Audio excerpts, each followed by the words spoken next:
अस्सलाम वालेकुम। प्रोग्राम दरवेश दी दुनिया के साथ मैं हूँ फातिमा वसीम और हमेशा की तरह हमारे साथ मौजूद हैं अब्दुल्ला भट्टी साहब, जो कि रूहानी स्कॉलर भी हैं, एस्ट्रोलॉजर भी हैं और पामिस्ट भी हैं। और इनके बताए हुए सारे सोल्यूशन के बाद मेरा नहीं ख्याल कि घरों में आपके कोई भी मसला रहता होगा। और इसके अलावा अगर आज आप हमारे प्रोग्राम का हिस्सा बनना चाहते हैं तो स्क्रीन पे दिए गए नंबर्स पे आप कॉल कर सकते हैं और आपके हम अब्दुल्ला भट्टी साहब से बात भी करा देंगे। आप उनसे अपने मसलों के सॉल्यूशंस भी पता कर सकते हैं। और इसके साथ साथ आज जो हमारा टॉपिक ऑफ डिस्कशन है वो ये है कि नौजवानों में खुदकुशी का बढ़ता हुआ रुझान बहुत ज़्यादा होता जा रहा है। हर दूसरा बंदा अगर देखा जाए, यूनिवर्सिटीज़ में पिछले दिनों काफ़ी हुए हैं इस तरह के इंसिडेंट के लोग बच्चों ने खुदकुशी की है। किसी का कोई मसला है, किसी का कोई मसला है। और इसके साथ साथ इसकी एक और वजह भी है कि वो ड्रग एडिक्ट हैं। ये सारे यूनिवर्सिटीज़ की तरफ जो ड्रग एडिक्शन का जो रुझान बढ़ता जा रहा है, बढ़ते हुए नौजवानों की तरफ, इस बारे में भी बात करेंगे। इन सारों को हम कैसे ख़त्म कर सकते हैं और इनका दी एंड कैसे हो सकता है। तो सर कैसे हैं आप? अल्लाह का शुक्र बेटा। सर आप मुझे एक बात बताएंगे, आज तो मेरी बेटी ने इंटरव्यू करके छा गई। मेरी बेटी वो दर्द तुम फील कर रही हो जो मुआशरे में से फैला हुआ है। सर बिल्कुल, चूंकि मैं काफ़ी अरसे से यूनिवर्सिटीज़ में ये चीज़ देखती आ रही हूँ कि हम लोग अगर किसी कॉन्सर्ट पे जा रहे हैं, पीछे बच्चे आइस कर रहे हैं, ड्रिंक कर रहे हैं, चर्स पी रहे हैं। ये सारी चीज़ें हर यूनिवर्सिटीज़ में चीज़ें मामूल हो चुकी हुई हैं। वहाँ तक पहुँच कैसे रही हैं उस तक तो हम नहीं खैर पहुँच सकते। कैसे वहाँ पे सप्लाई जा रही है, बच्चों को इस तरफ लगा कौन रहा है, थोड़ा सा डिप्रेशन होता है, एंजाइटी में बच्चे जाते हैं तो वो इस चीज़ का शिकार हो जाते हैं। तो ये मैं आपसे पूछना चाहती हूँ कि ऐसा क्यों हो रहा है, नौजवान नस्ल क्यों इतनी खराब हो रही है? बेटा बिस्मिल्लाहिर्रहमानिर्रहीम। बेटा ये सच है कि जब से 2 बच्चियों ने सुसाइड की कोशिश की है तो उसके बाद पूरे मुल्क में एक हलचल, एक भूचाल, एक ज़लज़ले की कैफियत बर्पा हो गई है। हर घर, हर माँ बाप, सारे वालिदैन परेशान है कि यूनिवर्सिटी में बच्ची को भेजेंगे या बच्चे को भेजेंगे और उसके साथ वहाँ पे कौन सा माहौल है, कौन सी वहाँ पे इंतजामिया क्या कर रही है, वहाँ पे क्या चीज़ सप्लाई हो रही है, क्या चीज़ सप्लाई नहीं हो रही। और दूसरी बात है कि बच्चे जो है ना, ज़रा सी टेंशन, ज़रा सी प्रेशर आता है और फौरी तौर पर वो खुद अपनी ज़िंदगी लेने की कोशिश करते हैं। ज़िंदगी अल्लाह का सबसे खूबसूरत तोहफ़ा है, सबसे खूबसूरत इनाम है। और वो कौन से असबाब हैं, क्या रीज़न्स हैं, क्या वजूहात हैं टॉर्चर का, दुख का, गम का, उदासी का, परेशानी का, ब्रेकअप का, वो कौन सा जोन, कौन सा एरिया आता है कि बंदा अपनी जान पे लेने पर आ जाता है और अपनी जान दे देता है। और दूसरी बात ये कि ये सच है कि जब आप किसी भी यूनिवर्सिटी में जाते हैं तो यूनिवर्सिटी में जब आप दाखिल होता है ना बंदा, पहले गवर्नमेंट की यूनिवर्सिटियाँ थी, कोर कल्चर था। जब से ये प्राइवेट यूनिवर्सिटीज़ आई हैं, मैं इनको डाकू कहता हूँ, डकैत कहता हूँ। ये वो डकैत खाने खुल गए जो बच्चों और बच्चों के पेरेंट्स पे लूट मार, इन्होंने तलवारें पकड़ी हुई हैं और फीसें लूटी जा रहे हैं। और फीसेस भी हेवी अमाउंट जब वहां पे जा हेवी। और दूसरी बात है कि बड़े आराम से फेल बच्चे को दाखिल कर लेंगे कि आप एग्जाम देके आ जाए, बंदा पकड़ो, और किसी के नंबर कम है उसको पकड़ लेंगे। और दूसरी बात जो सबसे हैरत वाली बात होती है ना, किसी यूनिवर्सिटी में अगर आप जाते हैं तो पेरेंट्स कानों को हाथ लगा के निकलते हैं जो पिछली नस्ल के हैं। जिस तरह बच्चियां वहां बैठी हैं, जो कपड़े हैं, जिस तरह उनका गेटअप है, जिस तरह कोनों में कुदरों में लड़के लड़कियां बैठ के स्मोकिंग कर रहे हैं, वेब पी रहे हैं, मुख्तलिफ बंदा कहता मैं कहाँ पे आ गया हूँ। और जो हमारी जैसी जो पिछली नस्ल के लोग हैं वो कानों को हाथ लगा के निकलते हैं कि मैं अपनी बच्ची को यहाँ कैसे भेजूँ। लेकिन अलमिया ये कि प्रॉब्लम यह कि यूनिवर्सिटी, गवर्नमेंट की यूनिवर्सिटी में दाखिले नहीं होते और ये प्राइवेट जो डकैत खाने, डाकू खाने ये खुल गए, ATM मशीनें खुल गई हैं, ये लूटी जा रहे हैं, तो प्राइवेट है। और इतने बाअसर हैं, ये प्राइवेट लोग हैं, इतने बाअसर है, हुकूमत के बाअसर, इक़्तिदार ईवानों तक इनकी पहुँच है, कोई इनको रोक नहीं सकता, कोई इनको पकड़ नहीं सकता। कितनी फीसें लेते हैं आप, और तो आप छोड़े 20-20 लाख, 25-25 लाख एक साल की फीस है, बंदा सर पकड़ लेता है। और उसके बाद दूसरा ये काम करते हैं कि जान के डिलिबरेटली यूनिवर्सिटी में ऐसा माहौल देते हैं कि नया बच्चा जब जवान लड़का आता है ना, वो कहता मैंने ये जन्नत है, ये जन्नत बनी तो मैंने यहीं दाखिला लेना है। इन्होंने प्लान किया और प्लान के बाद फिर ऐसी सहूलतें वहाँ पे देते हैं, ऐसी पार्टीज करते हैं, ऐसे फंक्शंस करते हैं। वहाँ बंदा कहता है मैं कहाँ पे आ गया हूँ, किधर आ गया हूँ। माशरे को, यूनिवर्सिटीज़ को और गवर्नमेंट को इज्तिमाई तौर पे बेदार होने की ज़रूरत है। जिस शिद्दत से ये कल्चर फैलता चला जा रहा है। और नशा जब कोई इंसान कर लेता है वो नशे के बगैर फिर रह नहीं सकता, या वो नशा करेगा या खुद को मारेगा या दूसरों को मारेगा।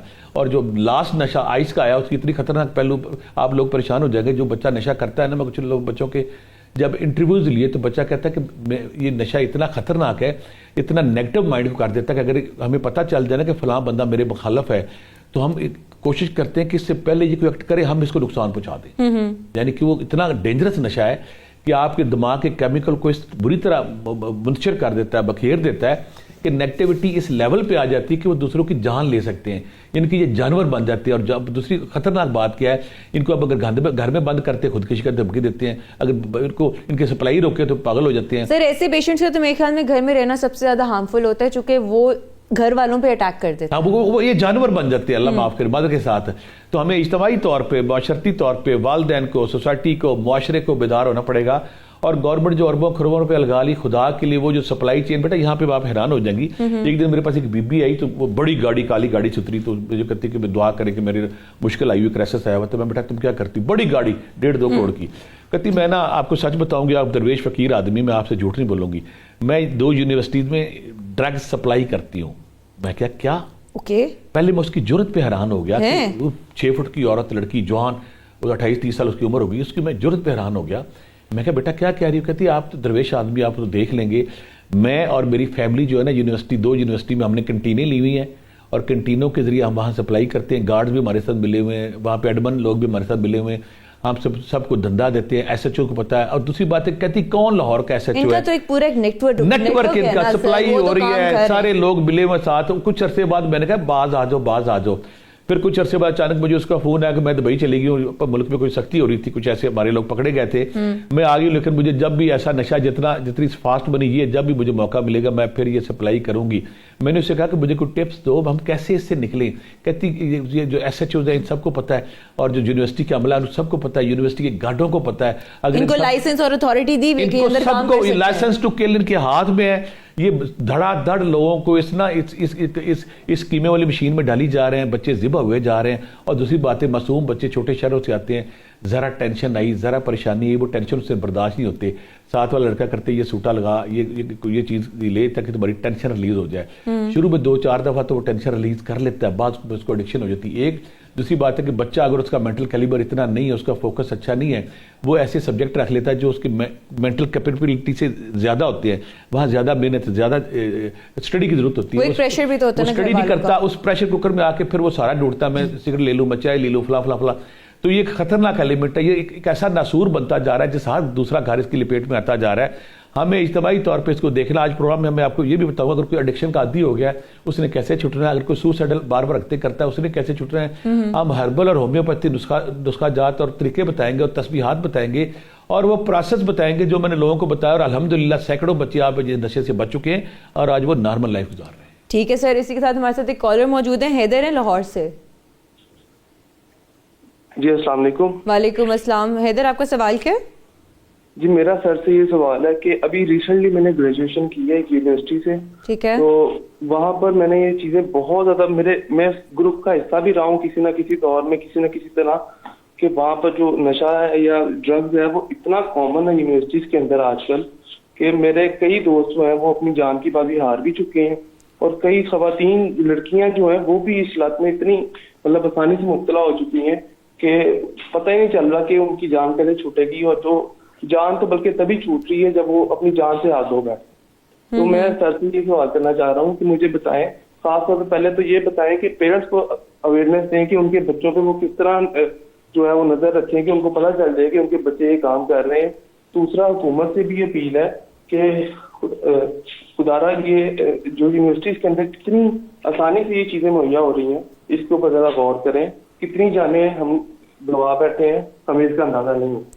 इस मेरे बेटे ने पहले तो इसकी जरूरत को सलाम, उसने एडमिट किया कि उस पर उस कल्चर का, उस प्रोसेस का, ग्रुप्स का हिस्सा रहा है, और वो सच बोल रहा है, इसमें कोई शक नहीं। मेरे जो बहुत सारे पेरेंट्स, बहुत सारी माएँ जब मेरे पास आती है ना कि मेरा बच्चा एडिक्शन करता है, वो मुझे मारता है, मैं परेशान हूं कि आपको मारता है, वो बाप को मारता है, मुझे मारता है, बहनों को मारता है। तो मैं पहला क्वेश्चन करता हूँ वो नशा करते, कहती हाँ। जब भी कोई लड़का लड़की जब भी कोई नशा करते हैं, उनकी बॉडी के अंदर ऐसी चीज़ें पैदा हो जाती हैं, वो फिर बार बार वो मांगता है, बॉडी उनकी मांगती है कि मुझे वो चीज़ दें। आज हम इस प्रोग्राम में ये भी बताएंगे, अगर आप किसी बच्चे को घर में बंद करते हैं, बंद करना मसला हल नहीं, फिर उसका मुतबादल उसको ऐसी एनर्जी दें, ऐसी चीज़ें दें ताकि जब उसके जिस्म में टूट फूट हो, उसके जिस्म में दर्दें हो, उसको जिस्म में जब खो पड़ती तो वो फौरी तौर पे जब वो हर्बल चीज़ आप उसको दें, ऐसा ऐसा उसका जिस्म हर्बल पे आ जाए, नॉर्मल हो जाए, तक उस तकलीफ से निकल जाए। लेकिन ये सच है कि गवर्नमेंट जो अरबों खरबों रुपये इश्तिहारबाजी पे लगा रही, सब कुछ कर रही है, एक ऐसी टास्क फोर्स बनाए, टास्क फोर्स बनाने के बाद वो यूनिवर्सिटीज़ को चेक करे।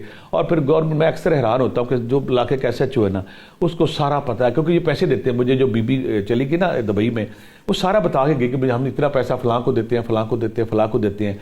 इन जो भी ऐसे लेते हैं, खुदा के लिए इज्तिमाई तौर पे अपनी जिम्मेदारी महसूस करें, और पेरेंट्स अपने बच्चों के वाशरूम चेक करें, और बच्चों की अलमारियाँ चेक करें, बच्चों के कपड़े चेक करें।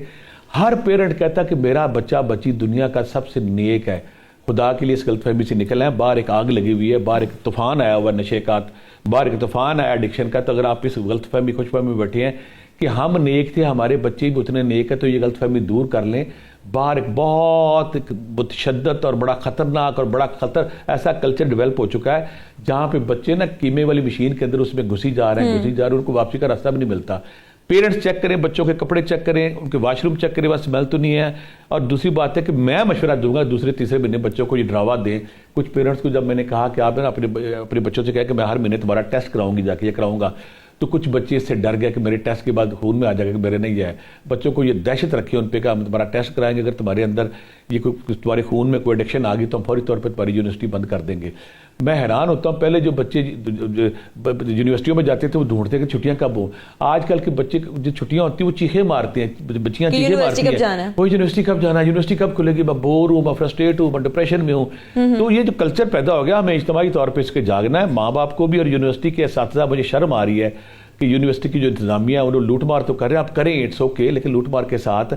मैं पंजाब यूनिवर्सिटी की मिसाल थोड़ी सी इसलिए दूंगा, पंजाब यूनिवर्सिटी आप उस जमात से इख्तलाफ जितना मर्जी कर लें, लेकिन कहीं ना कहीं एक जमात ऐसी जिसने वहाँ पे वैल्यूज़ को, अकदार को, कदरों को रखा और नशे चीज़ों से बचाया हुआ है। पंजाब यूनिवर्सिटी में हमें वो माहौल नहीं मिलता जो बाकी यूनिवर्सिटियों में पड़ा हुआ है। वहाँ पे कम से कम कुछ लोग ऐसे हैं जो बाखबर हैं, जो कोशिश करते हैं और जैसी कोई ऐसी हरकत नजर आती है उसका सद्देबाब करते हैं, उसको फौरी कंट्रोल करते हैं। बाकी यूनिवर्सिटियाँ पैसे जरूर लें लेकिन इस चीज़ पर भी काम करें, और गवर्नमेंट वहाँ पे अपने कुछ बंदे ऐसे बैठाए हर यूनिवर्सिटी, प्राइवेट यूनिवर्सिटी में, जो उनको चेक करे, चेक करने के बाद देखे। और दूसरी बात है, गवर्नमेंट टेस्ट शर्त रख दे कि हर महीने हर स्टूडेंट का टेस्ट होगा, सप्लाई बंद करें ताकि बच्चे जो धड़ाधड़ इसमें जा रहे हैं उससे निकल आए। साथ में तस्वीर बताऊंगा ऐसे पेरेंट्स जिनके बच्चे इस लत में पड़ चुके हैं, जिन इस लत में पड़ चुके हैं, वो सिंपल ये करें कि या शहीदो या अल्लाह 5 तस्बीहां, या रकीबो या हफीज़ो 5 तस्बीहां, बिस्मिल्लाहिर्रहमानिर्रहीम 5 तस्बीहां, और साथ इनको अश्वागंधा, मैं कहूँ अश्वागंधा और कचूर, अश्वागंधा कचूर और सुरंजा शेरी, ये 3 ऐसी चीज़ें कि जब जिस्म में टूट फूट शुरू होती है तो अगर फौरी तौर पे आप उसको कैप्सूल दे दें, वो टूट फूट उस जिस्म की दर्दें खत्म हो जाती हैं। ये तीनों बूटियाँ ले लें, इसको पसवा लें, इसके बड़े कैप्सूल भर लें, सुबह दोपहर शाम दें। और तीसरा, ऐसे बच्चों को ड्राइनेस और खुश्की होती है दिमाग में, इनको आप 5 छुहारे और 5 बादाम रात को भिगो दें, सुबह मक्खन के साथ इनको खिलाएं, दूध इनको पिलाएं, तो फिर इनके जिस्म में ना वो एनर्जी बहाल रहती है, दोबारा एक्ट नहीं करते। ये तस्बीहां पढ़ें, ये नाश्ता उनको कराएं, साथ जो मैंने कैप्सूल बताया वो खिलाएं, और इन पे चेक रखें। मैंने बहुत सारे पेरेंट्स को जब कहा ना कि इस बच्चे को 2-3 महीने के लिए बंद कर दें, साथ आप ये हर्बल नुस्खे, ये तस्बीहात और काउंसलिंग करें, साथ नमाज रोज़े का एहतमाम करें, यकीन करें 80% बच्चे उससे निकल आए। अगर आप ऐसा नहीं, अगर बच्चे को एक दिन ही मौका मिल जाए बाहर जाकर फिर ले लेता है, अगर आप ऐसा नहीं करेंगे तो आप अपनी ज़िंदगी की सबसे कीमती चीज़ से महरूम हो सकते हैं, और आपका घर जो है वो खुशियों का गवारा किसी मातम गदे में बदल सकता है। बट सर आजकल तो लोग इनको रिहैबिलिटेशन सेंटर्स में भेज रहे हैं ना। इसी के साथ हमारे साथ कॉलर भी मौजूद हैं, शाहिद हैं इस्लामाबाद से। अस्सलाम वालेकुम। वालेकुम अस्सलाम। शाहिद, आपका सवाल क्या है? जी, मेरा एक दोस्त है, वो 6-7 दफा खुदकुशी की कोशिश कर चुका है। वो हमेशा ना फैंटेसी वर्ल्ड में रहता है, ला असल के पीछे भागता है। इन्हीं हरकतों की वजह से ना सारी फैमिली डिस्टर्ब रहती है, अनसर्टेन सी सिचुएशन है। इसके लिए सर मुझे कोई वजीफा या हर्बल नुस्खा बता दें जिससे इसका इलाज हो सके। और दूसरा, मेरे ज़हन में चंद सवालात हैं जिन पर मैं सर की रहनुमाई लेना चाहता हूँ। ठीक है। एक तो ये है कि ज़हनी सेहत के मसाइल और खुदकुशी के दरमियान ताल्लुक को कैसे समझा जाए, कौन सी नफ्सियाती थेरापीज या मुदाखलतें हैं जो खुदकुशी के खतरे को रोक सकती हैं। और दूसरा ये कि डिजिटल मीडिया और सोशल मीडिया का बढ़ता हुआ रुझान खुदकुशियों पर असरअंदाज हो रहा है या नहीं। सर इसके लिए थोड़ी सी मुझे, मेरे बच्चे ने बहुत सारे सवाल कर दिए हैं, लेकिन मैं कोशिश करता हूँ बताने की। पहली बात तो ये है कि जो लोग सेंसिटिव होते हैं ना, जब उन पर कोई मुश्किल टाइम पड़ता है वो पहले एंग्जाइटी में जाते हैं, स्ट्रेस में जाते हैं, फिर डिप्रेशन में। जब डिप्रेशन लंबा हो जाता है, जब बार बार नाकामी होती है, तो फिर जिंदगी की कशिश खो देते हैं। लिहाजा ऐसे लोग जिनको आप देखते हैं कि वो बार बार 1.5-2-3 साल से मुसलसल नाकाम हो रहे हैं, जो टारगेट उसको हासिल नहीं कर रहे, तो डिप्रेशन के बाद फिर ऐसा डीप डिप्रेशन में जाते हैं, फिर उन्हें मुश्किल आती है निकलने में, फिर वो कहते हैं ज़िंदगी का कोई फ़ायदा नहीं है, ज़िंदगी तो रहने के काबिल ही नहीं है, मैं अपनी ज़िंदगी का खात्मा कर लेता हूँ। एक तो ये ग्रुप होता है। दूसरी बात, वो लोग जो सेंसिटिव होते हैं, हसास होते हैं, ज़रा प्रेशर पड़ा नहीं उनके जिस्म पे फड़फड़ाना शुरू हो जाता है, वो लोग। और तीसरा, वो लोग जो किसी ब्रेकअप में, किसी वक्ती तौर पर किसी प्रॉब्लम में आए, मुश्किल में आए, लेकिन जब उनको हल नहीं मिलता तो कहते हैं ज़िंदगी ख़त्म कर लेनी है। यहाँ पे 3-4 मैं कोशिश करूँगा। एक तो काउंसलिंग अगर हो जाए, चाहे माँ कर ले, चाहे बाप कर ले, जो भी है ये कर ले, दादी दादा घर में कोई बंदा वो कर ले। ऐसे बच्चों के साथ अगर आप सख्ती से रवैया अपनाएंगे, इस सख्ती वाली बात नहीं मानते, सॉफ्टली, प्यार के साथ, मोहब्बत के साथ, या मैं एक होम्योपैथी दवाई बताऊंगा जिन लोगों को खुद किसी के, कुछ लोग मेरे पास आते हैं, मैंने खुद किसी के ख्याल बड़े आते हैं, मेरा दिल करता है मैं खुद की, जैसे इन्होंने बताया कि एक बच्चा इनका जो कज़न है वो 5-6 दफ़ा कोशिश कर चुका है, इसका मतलब वो सुसाइडल थॉट्स उसको आती हैं और वो रुझान रखता है। एकोनाइट 30 आप किसी भी होम्योपैथी स्टोर से ले लें, ये ऐसी दवाई है जब खुदकुशी के ख्याल हैं तो खुदकुशी के ख्यालों को रोकती है, एक। और दूसरा कालीफासिक सेक्स, अगर आप मनफी सोच रखते हैं, नेगेटिव सोच रखते हैं, अगर आप ये लेंगे तो उससे ना 4 गोलियां सुबह शाम चीनी की तरह ले लें, उससे फ़र्क पड़ता है। और फिर मैं बार बार एक हर्बल दवाई मैंने कम अज़ कम एक मुझे ये है कि मैं बहुत इसको पॉपुलर कर दिया, लेकिन उसके फ़ायदे हर औरत कहती मैं ठीक हो गया, हर बंदा कहते हैं। हर्बल दवाई अश्वगंधा किसी भी पंसार स्टोर से मिल जाती है, 500 रुपये की, बहुत ज़्यादा है। अश्वगंधा लेनी है, उस ले लिया आपने, शतावर ले लिया आपने, उसके बाद आपने इसमें शतावर ले लें या फिर उस पर लास्ट आप सुरंजा शीरी शामिल कर लें। ये तीनों चीज़ें आपने शामिल कर ली। अब आपने ये करना है कि आपने इसके कैप्सूल बना लेने हैं, सुबह शाम कैप्सूल देना है, एक काम, ताकि नेगेटिव थॉट खत्म हो। दूसरा, किसी भी होम्योपैथी स्टोर से अग्नेशिया 200 दवाई मिलती है, अगर आप वो ले लेते हैं तो अगर आप 5 के तरह दिन में लें, 1 महीना 1.5 महीना लें, तो आप कहते मुझे वो मेरी बेटियाँ, वो मेरी बहनें, मेरी माएँ कहते भट्टी साहब अब मुझे नेगेटिव ख्याल आता ही नहीं, मनफी ख्याल आता नहीं। ये वो कमज़ोर चूज़ें हैं, ये ब्रायलर होते हैं जो ज़रा सी हीट पड़ी नहीं और ये मरने बनाने पर तुल जाती हैं। तीसरा, ऐसे लोगों को अगर आप सूरह रहमान सुबह शाम सुनाएं तो उससे इनको फ़र्क पड़ता है। अगर ये नमाज की तरफ जाएँ तो अल्लाह बिज़िक्रिल्लाह तत्मइन्नुल क़ुलूब, बेशक तुम्हारे दिलों को इत्मीनान मिलता है मेरे जिक्र से। नमाज ज़िक्र अस्कार की तरफ जाए, उससे पाक वज़ू में रहने से। मुझे एक बच्चे को मैंने बताया कि यार तुम ना वज़ू में रहा करो, कहता मैं तो वज़ू की पाकी और तारत से मैं ठीक हो गया हूँ। तस्बीह की क्या बनती है, या रकीबो या हाफिज़ो 300 बार, या रकीबो या हाफिज़ो 300 बार, या हय्यू या क़य्यूम या लतीफ़ 300 बार, या सलामो या मोमिनो या अल्लाह 300 बार। ये तस्बीहात पढ़नी है, जो हर्बल बूटी बताई है वो आपने इस्तेमाल करनी है, जो मैंने होम्योपैथी दवाई वो बतानी है, तस्बीहात करनी है। और बच्चों को चेक रखना है, चेक रखने के बाद अगर ये एडिक्टेड फुल हो गए हैं, इनकी वो इतनी उनको आदत पड़ गई है, फिर आपकी बातें, आपके लेक्चर उन पर असर नहीं करेंगे। मैं यहाँ पहले मैं भी बड़े लेक्चर देता था, लेकिन मैंने महसूस किया अगर कोई इब्तदाई तौर पर है, दरमियाना तौर पर वो लेक्चर ठीक हो जाता है। जब इनको बेटा 100 आदत पड़ जाती है ना, फिर इनको होश ही नहीं होती। मैं कहते हैं इनको होश ही नहीं बेचारों को। सर वो इतने एडिक्ट हो जाते हैं क्योंकि आजकल हमारा कल्चर ऐसा बन चुका हुआ है कि बच्चे कॉम्प्लेक्स फील करते हैं अगर वो उस ग्रुप का पार्ट ना बने। तो इसलिए अगर ऐसे अगर बच्चे आ गए, फिर आप उस पर ना जो हर्बल उसको इस्तेमाल कराएं, साथ पानी पिलाएं। अगर ऐसे बच्चों को पानी पे सूरत रहमान मैंने नोट किया, अगर पानी पे दम करके पिलाएं उसको, उनको बड़े रिलीफ मिलते हैं। ये तस्बीहात करें, जिक्र अस्कार करें। यहाँ मेरी बेटी ने जो बात की ना, मैं इसके कुछ सच नहीं कि मैं 1-2 बच्चियाँ जब मिली ना मुझे, जो एडिक्शन कर रही थी, मुझे कहती मैं क्या तुम स्मोकिंग करती हो? कहती जब मैं यूनिवर्सिटी से, मैं छोटे शहर से आई थी, उसने नाम लिया पता नहीं मंडी बहादुर गुजरात, कहती यूनिवर्सिटी में आई जब 4 लड़कियां कर रही थी तो उन्होंने कहा तुम तो बैकवर्ड हो, तुम कम्प्लेक्स है, तुम ठीक नहीं हो और हमारे ग्रुप में नहीं बैठ सकती। हमारे ग्रुप, तुम जब उस ग्रुप का हिस्सा बनने के लिए, एडवांस और जिद्दत पसंद बनने के लिए उस प्रोसेस में पड़ गई। फिर मैं यहाँ एक और बड़ी तकलीफ से बात बताऊंगा। कुछ लड़कियां ऐसी मुझे मिली जो ना खुदा न करे गलत बंदों कहते चढ़ी हुई थी।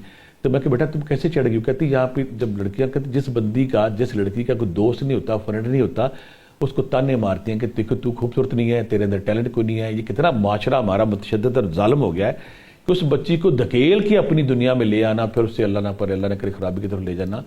बुरी तरह में जागने की जरूरत है। जाग जाए। अगर हम नहीं जागे तो हमारी जो नस्ल है ये बुरी तरह खराब हो रही है और हम बहुत बड़े अलमिया का शिकार हो सकते हैं। बिल्कुल सही है सर। इसी के साथ हमारे साथ आमना मौजूद है लाहौर से।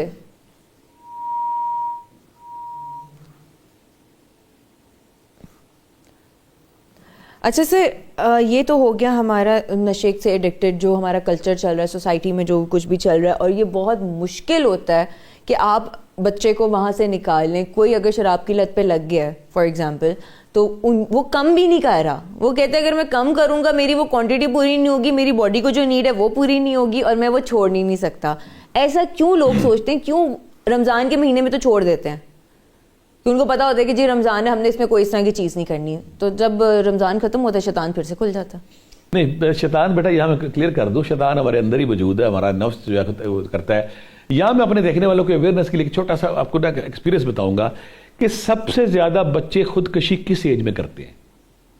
ये आप नोट करें, मेरी बात से आप तईद करेंगे। बच्चा जब उसको बलूगत का दौर उसके अंदर आता है, जब उसके अंदर से मेल या फीमेल हार्मोन जब उसके अंदर बेदार होते हैं तो एक फैंटसी में चला जाता है, खैरत में चला जाता है। ये वो टाइम है 14 से 18 साल का। आप देख लें सबसे ज़्यादा बच्चे खुदकशियाँ 9वीं 10वीं के रिजल्ट के बाद करते हैं। कभी आपने नहीं सुना होगा ग्रेजुएशन के रिजल्ट के बाद किसी ने खुदकशी कर ली, मास्टर डिग्री के बाद किसी ने खुदकशी कर ली, या CSS के एग्जाम के बाद कर ली। जब भी बच्चा ऐसी हरकत करता है, ये वो बच्चे मासूम परियां, मासूम फूल होते हैं जो 14 से 18 20 साल के दरमियान जिनके अंदर चेंजेस आ रही होती है, जो अभी दुनिया को हैरत से देख रहे होते हैं। ये हिजान का वक्त है। ये इसी मैं कहूँगा कि बलूगत का तूफान जब जिस्म के अंदर अंगड़ाई लेता है तो उसको ना पूरी दुनिया की डिफरेंट नजर आनी शुरू हो जाती है। ये टाइम हमें अपने बच्चों को बड़ा गौर से डीपली देखना है कि हमारा बच्चा क्या कर रहा है, उसकी कंपनी क्या है, कहाँ बैठ रहा है, कहाँ जा रहा है, उस वक्त हमें ध्यान देना। और दूसरी सबसे बड़ी गलती पेरेंट्स क्या करते हैं, बच्चे को प्रेशर कुकर में डाल देते हैं कि तू फलां का बच्चा आगे चल गया, फलां का चला गया, तूने नंबर ना लिए तो तेरी ऐसी की तैसी। बच्चे बेचारे, मैं जब किसी से मिलता हूँ तो मुझे बार बार कहते हैं अंकल मुझे कोई तस्बीह बताएं, कोई जिक्र बताएं, मेरे नंबर अच्छे आ जाए, मेरे नंबर ना आए तो बाबा मुझे मारेंगे, मामा मुझे मारेंगी, मेरी बेइज्जती होगी, फलां फलां फलां। बच्चे को टैलेंट के मुताबिक उसको क्लास उसकी दें। फिर अगर खुदा न करे बच्चा परफॉर्म नहीं कर रहा, पहले उसके असबाब देखें। अगर असबाब देखने के बाद भी देखते कि बच्चा नहीं कर रहा है तो उसको कोई हुनर सिखा दें। आपने जरूरी हर बच्चे को डॉक्टर बनाना है, CA कराना है, इंजीनियर बनाना है। आपने वो एक कंपटीशन है ना, उस कंपटीशन में बच्चे CSS करना है, आपने इंजीनियर बनाना है, आपने उसको बनाना है, डॉक्टर बनाना है, तो नीचे तो आपको कोई बात करनी नहीं है। जो माएँ, जो पेरेंट्स बच्चों को प्रेशर कुकर में डाल देते हैं और स्पेशली 14 15 16 साल में, वो यकीन करें बच्चे उस प्रेशर को बर्दाश्त नहीं करते। फिर मैं कई दफ़ा देखा ना, मुझे माएँ पता कहती हैं जब रिजल्ट आता है ना हमेशा 9वीं और 10वीं का, तो मुझे कई फ़ोन आते हैं कि मेरा बेटा घर नहीं आया, कहाँ पे आए।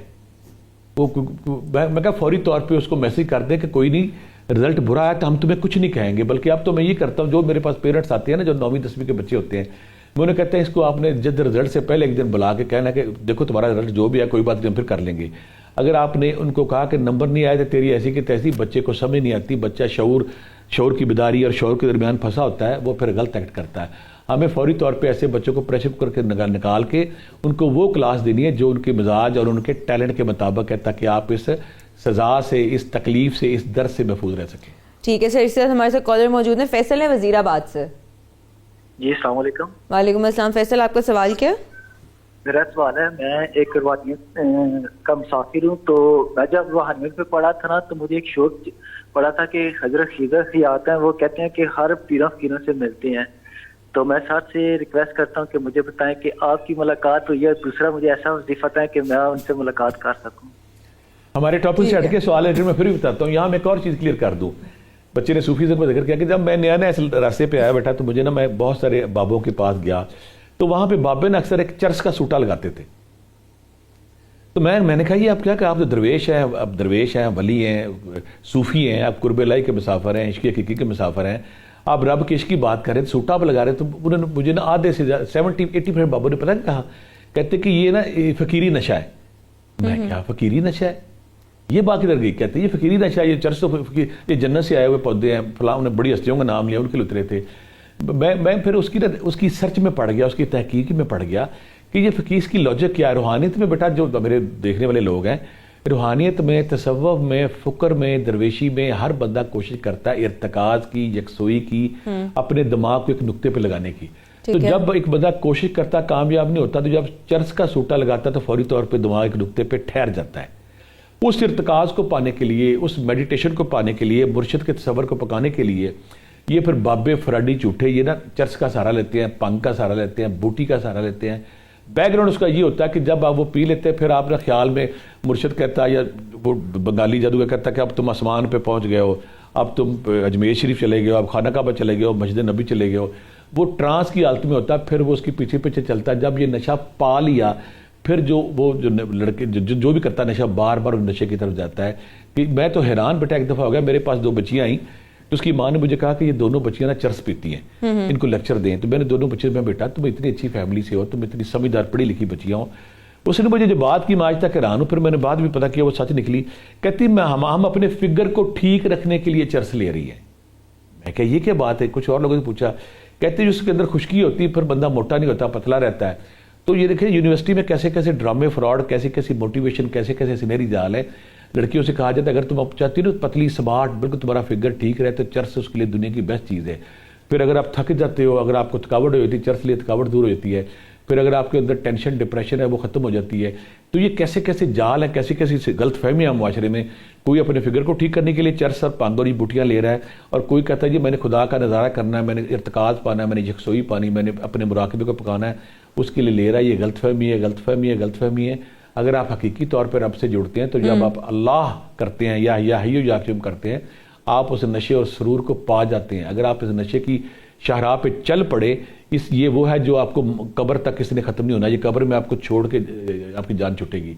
आपने ना नशा इर्तिकाज़ के लिए लेना है, ना नशा आपने अपने फिगर के लिए लेना है। बल्कि मैं तो हैरान हो गया, घर में गया तो वहाँ पे एक पार्टी चल रही थी नीचे। मैं जब गया ना वहाँ पे तो मैंने क्या हो रहा है, कहते जी पार्टी चल रही है हमारी। मैं क्या कहते हैं, हैश हमारा ग्रुप है लाहौर में, हैश पार्टी चलती तो हम हर घर में करते हैं। तो उसमें ट्रेयों में ना मैं तजस्सुस का मारा कि हर मैं देखता हूँ कि बंदा कैसे कर रहा है। वो ट्रे में है चर्च के टुकड़े रखे हुए तो सब बारी बारी सबके सामने जा रहे थे। अच्छा। भरे हुए सिगरेट भी थे, एक बंदा 2 बंदे बिठाए थे, सिगरेट भरी जा रहे थे। मैं कहा क्या दुनिया यार। और वो मैं हैरान हूँ, एनसीए के पढ़े बच्चे, बड़ी यूनिवर्सिटी के पढ़े बच्चे और सारे मास्टर डिग्री कामयाब बिजनेसमैन। ग्रुप का नाम बना हुआ हैश ग्रुप रखा हुआ है, और हम हर महीने किसी की ड्यूटी लगती है, किसी को कहता मेरे घर आ जाए जी। और ये किस लेवल पे ये सारा फ्रॉड चल रहा है। इस्लाम ने सख्ती से मना किया है, इसलिए मना किया है कि अगर आप जो भी नशा करता है उसका एंड मौत है। जो भी नशा करता है वो माँ बाप को मारना शुरू कर देता है, वो जानवर बन जाता है। इस्लाम की हर बात में, अल्लाह नबी की हर बात में कोई हिकमत दनाई है। अगर हम नशा करते तो हम इंसान से जानवर का रूप डाल लेते हैं। जब हम जानवर बनते हैं फिर हम माशरे को काटते हैं, माशरे के साथ ना जानवर शुरू करते हैं। लिहाजा हमें फौरी तौर पर जागना है, अवेयर होना, इन चीज़ों से बचना ताकि हम एक इंसान रहें और माशरे के लिए साले काम करें। ठीक है सर, इसी हमारे साथ अहमद मौजूद है लाहौर से। वालेकुम अस्सलाम। अहमद, आपका सवाल क्या है? मेरा सवाल ये, मेरा कजन है, वो अपने बच्चों पे ना काफी प्रेशर डालता है कि जी पढ़ाई और ये, और बच्चों के लिए बहुत ज्यादा प्रेशर कुकर बनाया हुआ, और उनको मतलब ये तुम पास ना हुए तो मैं खुदकुशी कर लूंगा और ये कर लूंगा और वो कर लूंगा। तो इसका कोई रूहानी हल है मतलब इस सारी सिचुएशन का, कि वो खुदकुशी की तरफ खुद भी ना जाए और बच्चों के लिए भी प्रेशर कुकर ना बनाए?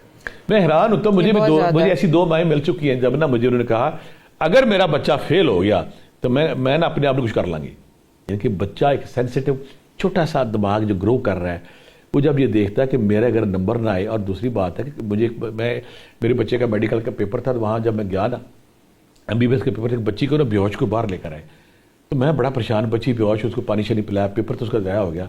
तो बार बार कह रही थी मेरा पेपर ख़राब होगा, मेरी मामा को कुछ हो जाएगा, मेरी मामा को कुछ हो गया। मैंने उसको बच्ची का पीछा किया, मैं पता वो घर छोड़ने गया, मैं कहा मैं छोड़ के आता हूँ। बच्ची माँ भी उसकी आ गई। तो मैं क्या आपने इसके क्या प्रेशर डाला हुआ? कहती मैं यही चाहती ये फेल ना हो। मैं इसको डराने के लिए कहती थी तुम अगर तुम फेल हुई मुझे कुछ हो जाएगा। बच्ची ने इतना प्रेशर लिया कि पेपर में जब क्वेश्चन उसकी मर्जी के मुताबिक नहीं आए, फेंट हो गई। हम करते क्या है, हम जो मेरे बच्चे ने भी बात की है कि पेरेंट्स ब्लैकमेल करते हैं बच्चों को, डराते हैं, धमकाते देते हैं, अगर तू नंबर ना लिए, अगर तू कुछ ना किया, मैं अपने को नुकसान कर दूंगी, मैं तुम्हें नुकसान कर दूंगी, तुम्हारा खर्चा बंद कर दूंगी, तुम्हारा खाना बंद कर दूंगी, तुम्हारा मोबाइल बंद कर दूंगी, तुम्हारा सोशल सारी चीज़ बंद कर दूंगी। बच्चा एक मासूम बच्चा है, वो अभी ग्रो कर रहा है, उसको 25-30 साल पर जाके उसकी मैच्योरिटी आती है, शौरी पुख्तगी आती है, फिर वो अच्छे बुरे की पहचानता है। पहले तो हिजान में आप उस हिजान को हर बंदा में, और एक और यहाँ पे कहूँगा, हर बंदा अपने उस दौर को याद करे। 14 से 18 क्या थे तुम? तुम्हें पता ही नहीं था दुनिया में तूफान आ रहा है, जल्जले, तुम अपनी मस्ती में थे। ये दौर ऐसा है कि उस दौर में अवेयरनेस, शौरी पुख्तगी उतनी नहीं होती हम अपने बच्चों को सिखा सकें। जो इन्होंने बच्चे ने कहा कि ऐसे पेरेंट्स को लेक्चर देने की ज़रूरत है, उन्हें समझाने की ज़रूरत है, उनसे बात करने की ज़रूरत है, और बात करने के बाद उन्हें समझाएं। खुदा न करे अगर तुम्हारी इस थ्रेट से, तुम्हारी इस धमकी से बच्चे ने कल कुछ कर लिया, इससे फिर माएँ अक्सर डर जाती हैं। मैं कई लोगों को डराता हूँ ना, और मैं इसकी मिसाल अक्सर देता हूँ। अक्सर मेरी बच्ची औरतें मेरे पास आती है ना, बाज़ का कहती मेरा बंदा मुझे मारता कुटता तो मैं भी लड़ती करती हूँ। मैं अगर तुम लड़ाई बंद ना की तुम्हारा बंदा तुम्हें तलाक दे देगा।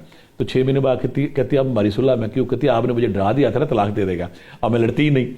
लिहाजा मैं ऐसे बच्चों को फिर कहूँ, माओ को जब मैं डराता हूँ कि देखो अगर आपने कुछ बात ना आई, बच्चों को प्रेशर कुकर से ना निकाला तो बच्चा अपने आप को नुकसान पहुँचा सकता है। जो बच्चे ने कहा कि हम किसी के लिए दुआ कर सकते हैं, आप बेटा ये करो कि उन दो जो अपने बच्चों को प्रेशर डाल रहे हैं, या अल्लाह या वकीलो या नसीरो 3 तस्बीहां, ला हौल वला कुव्वता इल्ला बिल्लाह 3 तस्बीहां, या रकीबो या हफीज़ो 3 तस्बीहां, इस ख्याल के साथ कि अल्लाह मियाँ इनको होश दे, इनको अकल दे, अपनी हिफ्ज़ो-मान में रहें। ये तस्बीह देंगे 3 तल इंशाल्लाह उनको होश भी आएगी। बेहतर ये किस दिन उनको लेक्चर दें, काउंसलिंग करें, और उनको कहें कि बच्चों को प्रेशर कुकर से बाहर निकालें। ठीक है सर, यहाँ वक्त एक छोटे से ब्रेक का, वील बी राइट बैक।